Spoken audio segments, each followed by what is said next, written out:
Welcome everyone. Today I'm going to show you how to use vector tools to cut out an object inside of Photoshop. So we're going to begin this with working with this car here, and the vector tools really work well when you get these strong angular lines or really long lines.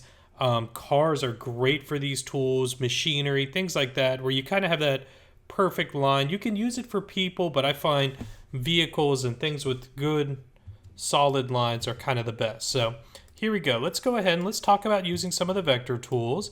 So as we work here, first you start out with just your pen tool, and make sure you're set up here on your options bar to be a path. You don't want to do a shape right now, so we're going to make a path. So the first thing is you got to find somewhere to start, and it really doesn't matter where. Maybe we'll start right here next to this headlight. And if you don't have it turned on, I'm a big fan of using the rubber band. So if you click the gear up here, you can turn on the rubber band.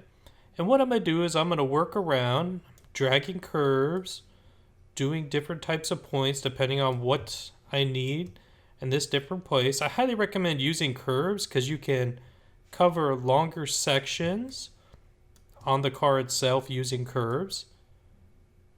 If you happen to mess up, don't fret. You can use, hold on here, you can use things like your direct select tool, just like you would in Illustrator or anything else, to go back and edit the points. So you have all your tools available to you. And what I'm going to do is I'm going to slowly work around this car, trying to get a good selection. And I'm going to go ahead and speed up the videotape because the last thing you want to do is watch me work this in real time. I'm going to try to be as quick as I can, but here in the next couple minutes we'll be done. So I'm going to go ahead and speed up, and then we'll get started after that.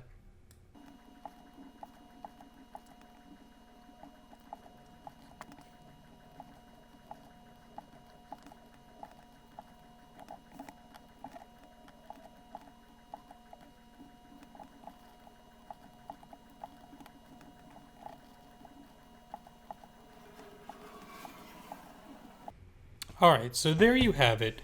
A good, clean vector path around the entire car. Now, it doesn't have to be perfect because the beauty of vector paths are we could go back and we can edit it. So now let's go ahead and let's make this into a vector mask. But before we do it, you should always save your path. So if you go under paths, this one would be called your work path. And if you double click on it, let me move this over to the other screen here. If you double click on it, you can just give it whatever name. So I'm just going to call it new path for now.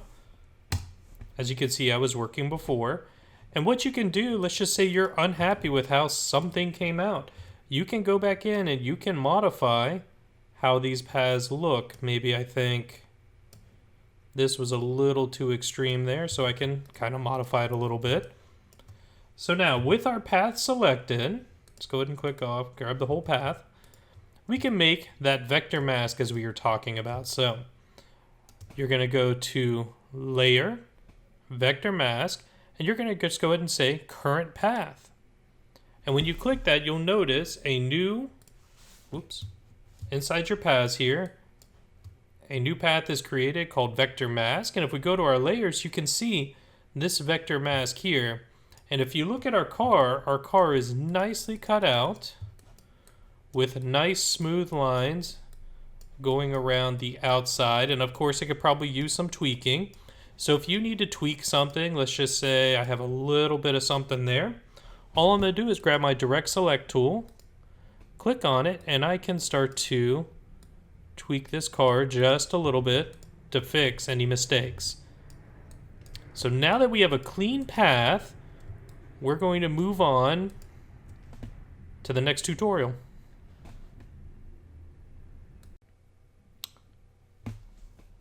Welcome back. So we're on our way to making a final illustration or a final Photoshop composite that looks like this. So we're going to take that car and we're going to go ahead and we're going to put it into a desert scene, and we're going to change the color. I don't want the gray. I want something red, something sharp. So the next step here is we're going to go ahead. We're just going to make a new file to work on. So I'm going to say new. And for this one, I'm going to go ahead and just do a standard 8x10. And I'm going to do 300 pixels per inch. And I'm going to go ahead and say create. So this is our document, what we're working on. So what we're going to do, we're going to bring over our desert background, and this was an image that I downloaded from Pexels, and I'm going to go ahead and I'm just going to move this. Oops. Move this to my document here. Now, one of the first things you'll notice is I do need to scale this image down. So I'm going to hit Apple T to get my transform controls. And I'm going to hold Shift, or in this version of Photoshop, actually, I am not going to hold Shift. And there we go. I'm just going to kind of get it laid out. And I'm going to go ahead and I'm going to merge it with the background because I don't plan on doing any real changes to this. Now, let's go ahead and let's grab our car cutout that we finished before. And what we're going to do is we are going to move our car cutout with our vector mask. So go ahead, grab your move tool, pick it up, just drag it up and drag it back down and put it right on our new document. And as you see, we have our car. Now, one of the first things I want to do is I want to make what's called a smart object. The reason being, we might decide to change the size of this car, and I want it to be the highest quality I can get. So one of the first things we're going to do, actually before we do it, let me just show you the difference. So if I go ahead and I hit Apple T and I scale this whole thing down, whoops. Let me scale it down. Let's just say we're going to do a small car like that. Let me zoom in. The car looks beautiful, looks great. Probably not in the right position, but it looks great. Let me go ahead and let's just say later on I decide, you know what? I need it scaled up. And let's scale it up now. I want you to notice how it's starting to get soft in some of these areas. And on this monitor, it's a little hard to see, but it is starting to get soft compared to what it was. That is because when we shrunk it down, we threw away pixels. And now that we're enlarging it, the computer is just making up pixels. So what we're going to do, we're going to copy that over one more time. Grab your move tool, copy it over. We're going to take this right when we bring it in because this is the highest quality it's ever going to be at this resolution. And we're going to go ahead, we're going to click the arrows over here. We're going to say convert to smart object. And smart objects are really neat. Notice our vector mask went away because this became a layer on its own. And this is actually what's called a smart object. And when we open up the smart object, notice it opens a new layer where our car is located and our vector mask is located. And if we want to make changes to this file, it will be automatically updated. So here, we're just going to brush a red color on it just so you can get an idea. So there's a red color. And notice when I go back, it's automatically updated my file with a red color right there. I can scale this down. And I can decide, you know what? I don't want that red color. I can go back and I can just delete that layer. So it's a nice way of linking things, keeping everything at the highest quality. Because remember, the purpose here is we're trying to be non-destructive. We don't want to make any final changes. We want the ability to be able to edit at any time. So what I'm going to do is I'm going to go ahead and close our car. I'm going to tell it to save. And so our car is on here. We are pretty good to go. So now we just need to kind of nail the size that we want, and Apple T, kind of shrink it down. And I'm thinking, you know, for me right now, something like that is perfect.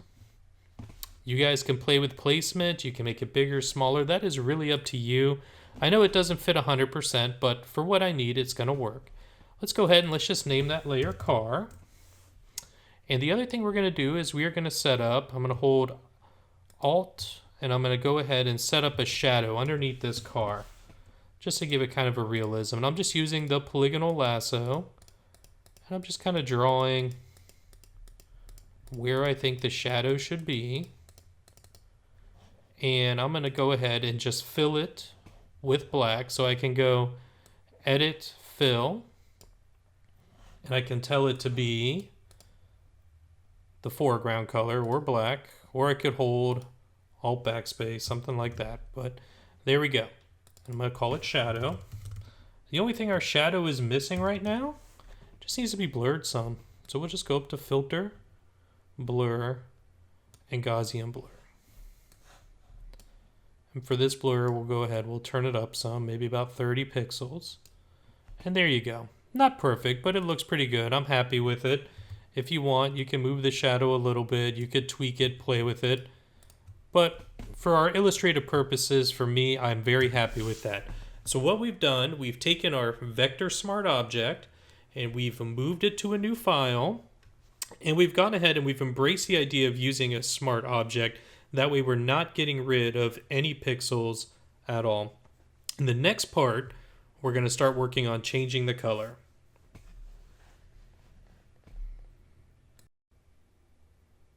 So now that we have our car in there and we have a smart object, really it's time to just kind of finish up our illustration.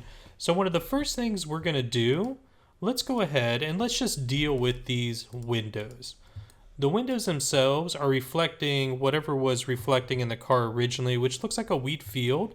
And I'll be honest, I wouldn't really question it, but I know it's there, so we're going to go ahead and change it. So for this exercise, what we're going to do is we're going to select the area of the windows where we're actually seeing through to the other side. We're going to delete those areas, and we're going to fake in a new hue saturation layer that gives it the effect of looking through a window. So one of the first steps is really just to do the selection. You could do the selection several ways. You could use the pen tool to do an exact selection. I would probably just use the polygonal lasso, and I would just run through here real quick and get a pretty good selection. And being that we're going to use mask to make this happen, we can always edit our masks slightly if we're not 100% happy with them. But we're going to run through, we're going to do a quick selection around the window. And remember, you're just getting the parts where you're seeing through the window. So there's one. Now I'm going to hold shift and I'm going to add more to this selection. Make sure you mind the pillars because that is part of how the top of the convertible stays there. So you want this to be as realistic as we can. We're going to hold shift. We're going to add the next section here.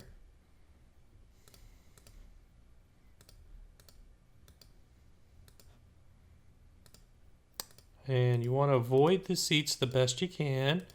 I might be going a little rougher than you should. You can always zoom in, spend a little bit more time.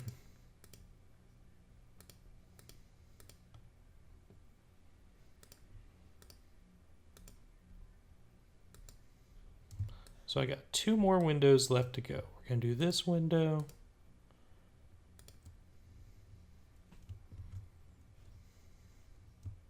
Start that over.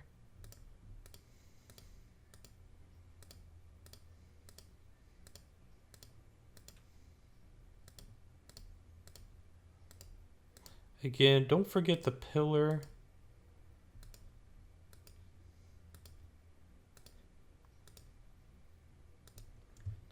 Last window, so I'm going to hold shift and just get this last little bit here. And then all the windows, the part that we're going to cut out, is going to be selected.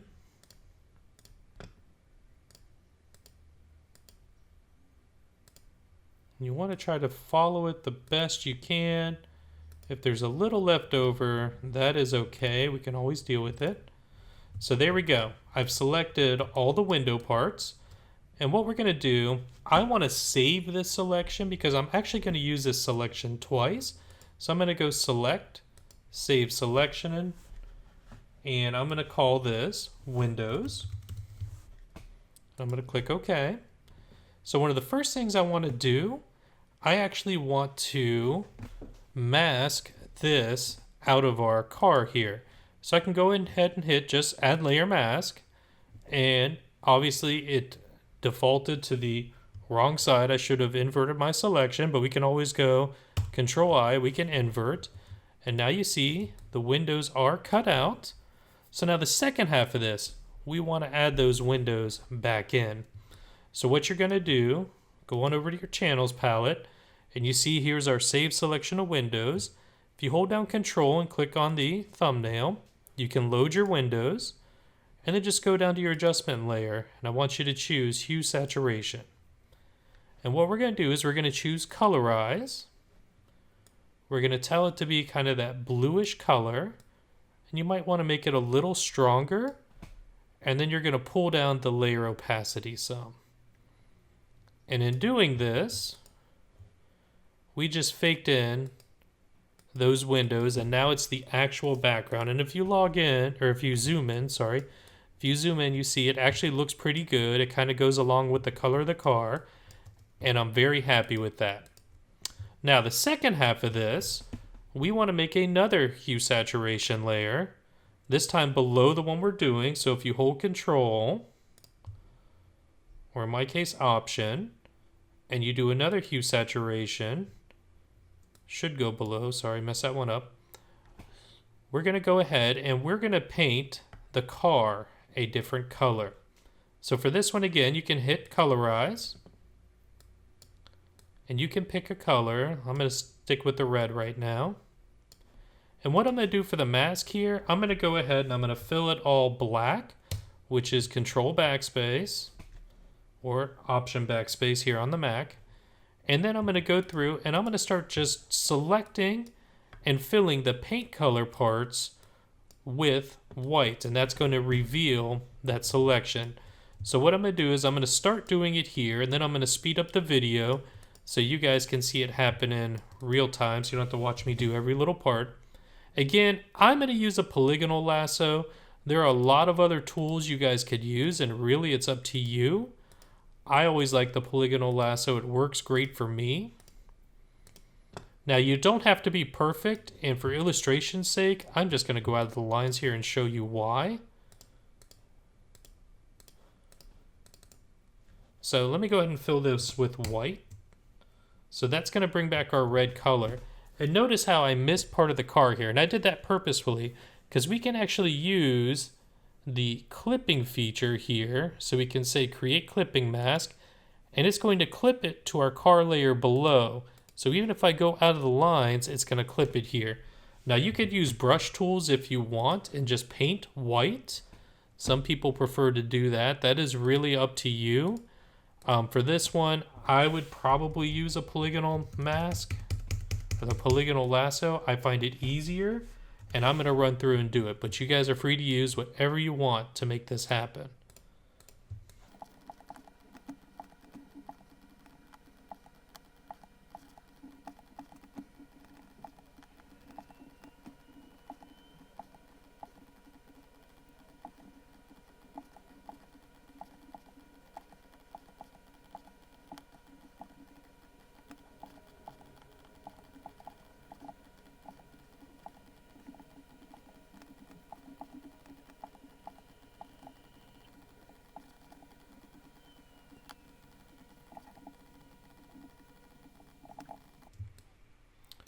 All right, now if you've selected everything well, it should be ready to go.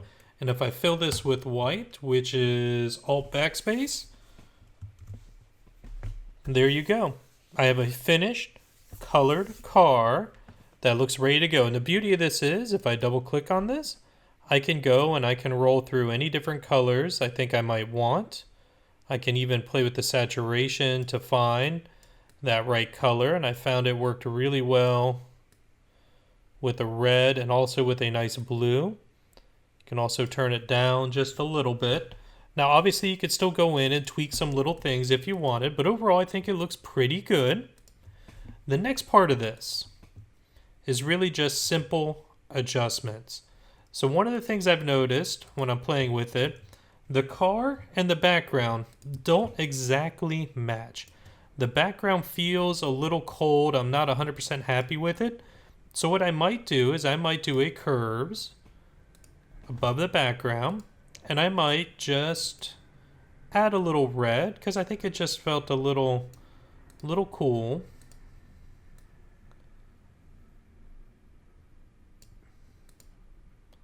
Maybe play with the blue a little bit, see where we are. And I think that background starts to match the car a little bit better. If you feel the lighting on the car needs to change, again, you can also do another curves and you can clip it to the car. And this time again, you could change. I think it's a little red, so I might want to, or a little cold, so I might want to pull it up just a little bit. And maybe pull out some of the blue. And to me, I think that's just a more natural look for the silver on the car. Now you can always put your hue saturation above that. That way you get a little bit more color and it's affecting more the metal and everything. So there you go. In a few easy steps, you've gone from cutting out a car using vector format. You've brought it in as a smart object. You've done all these different items to it. You've learned how to save selections. And now you have a final piece that would actually be ready to go to publication with a high quality cutout picture.